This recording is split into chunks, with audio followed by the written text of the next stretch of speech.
കൊട ആ ഇനി ഞാൻ പിടിക്കണോ? അത് അവിടെ എവിടെയെങ്കിലും വെച്ചിട്ട് പോ.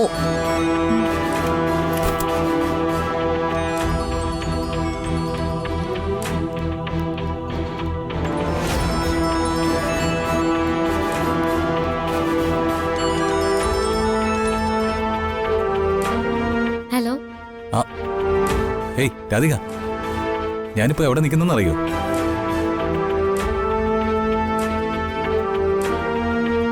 നമ്മളെപ്പോലെ പരസ്പരം പ്രണയിക്കുന്നവർക്ക് വന്നു നിൽക്കാൻ പറ്റിയ സ്ഥല. സത്യം. പൊതിഞ്ഞു മൂടാൻ വരുന്ന മഞ്ഞും അതിൻ്റെ ഒരു തണുപ്പും നല്ല സുഗന്ധമുള്ളൊരു കാറ്റും. താനും കൂടെ വേണ്ടായിരുന്നടോ. താനെന്താ ഒന്നും പറയാത്തേ? ഞാനെന്ത് പറയാനാ? ഞാൻ പ്രിയയുടെ അടുത്താ. ഓ, അതാണോ തന്റെ സൈലൻസ്? സാരമില്ല. അതെ, ഞാൻ പറയുന്ന അങ്ങോട്ട് കേട്ടിരുന്നാ മതി. ഇപ്പം താനെന്റെ സ്വന്തമായി കഴിഞ്ഞല്ലേ, നമുക്ക് രണ്ടുപേർക്കും കൂടി ഇങ്ങോട്ടൊന്ന് വരാം. ഇവിടെ താമസിക്കണം, ഒരുപാട് സമയം ഇവിടെ ചെലവഴിക്കണം. ഇത് മാത്രമല്ല, ഇങ്ങനെ ഒരുപാട് സ്പോട്ടുകൾ ഞാൻ ഫിക്സ് ചെയ്യുന്നുണ്ട് നമുക്ക് ഒന്നിച്ച് പോവാൻ. കേട്ടോ? ആ പിന്നെ ഏട്ടനും ഏട്ടത്തിയും നല്ല മൂഡില്ല. രണ്ടെണ്ണവും ഫുൾ ടൈം കറങ്ങി നടക്കുക. ആയിക്കോട്ടെന്ന് ഞാനും അങ്ങ് കരുതി. എസ്റ്റേറ്റിലെ കാര്യങ്ങൾ നോക്കാനായിട്ട് ഞാനും അച്ഛനും ഉണ്ടല്ലോ. ഏട്ടന് കുറേ കാലം ഇതൊക്കെ നഷ്ടപ്പെട്ടതല്ലേ, ഏട്ടനങ്ങ് ആഘോഷിക്കട്ടെ.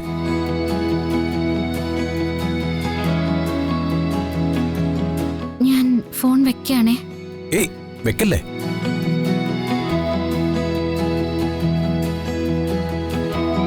പിന്നെ ഒരു കാര്യം കൂടി, ഇതുപോലൊരു അന്തരീക്ഷത്തിൽ നിൽക്കുമ്പോൾ എനിക്ക് തോന്നുന്നത് എന്താണെന്നറിയോ?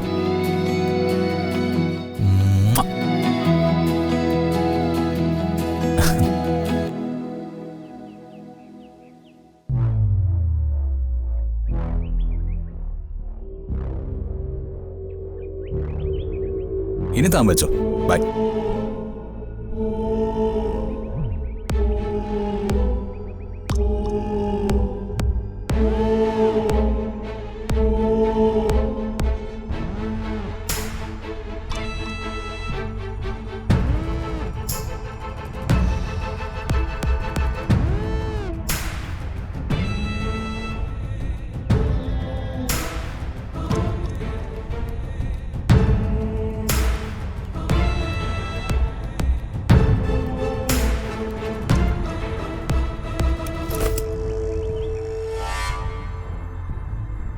ആരായിരുന്നു? അത് മ്യൂസിക് സ്കൂളിൽ നിന്നാ. അവിടെ എന്താ ഇത്രയ്ക്ക് അങ്ങ് പ്രശ്നം? പ്രശ്നമൊന്നുമില്ല. ചേച്ചി അങ്ങോട്ടൊന്നും സംസാരിക്കുന്ന കണ്ടില്ലല്ലോ. ആരെങ്കിലും വഴക്ക് പറഞ്ഞാണോ? അല്ല. അല്ല, വഴക്ക് പറയുമ്പോഴും പ്രണയം പറയുമ്പോഴും ആണല്ലോ ഒന്നും പറയാതെ കേട്ട് നിൽക്കുന്ന. ഞാൻ ജ്യൂസ് റെഡിയായോ എന്ന് ചോദിച്ചിട്ട് വരാം. ഒരു ആപ്പിൾ ജ്യൂസും കൂടി പറഞ്ഞേക്ക്.